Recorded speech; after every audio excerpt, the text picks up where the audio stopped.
Épisode 16, les 7 merveilles du monde antique, partie 2. Dans l'épisode précédent, nous avons abordé les 4 premières merveilles du monde antique.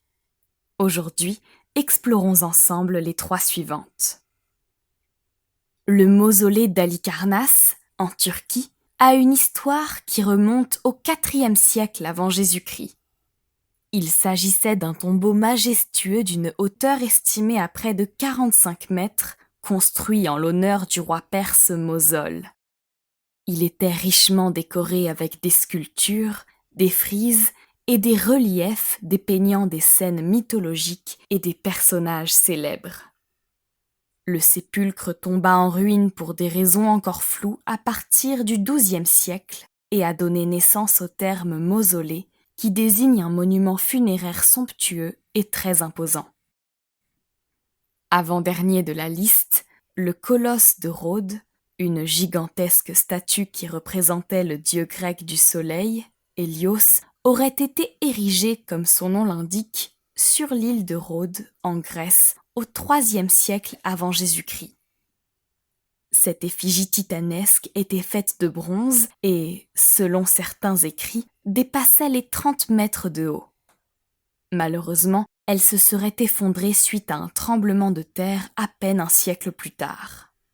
Si des textes suggèrent que la statue brisée serait longtemps restée sur place, il n'y en a aujourd'hui plus aucune trace. Enfin, le phare d'Alexandrie aurait vu le jour en Égypte au IIIe siècle avant Jésus-Christ, au terme d'un chantier d'une 15aine d'années. Il mesurait dans les 130 mètres de haut et à son sommet se trouvait une immense statue de Poséidon, dieu de la mer, et un feu pour guider les marins.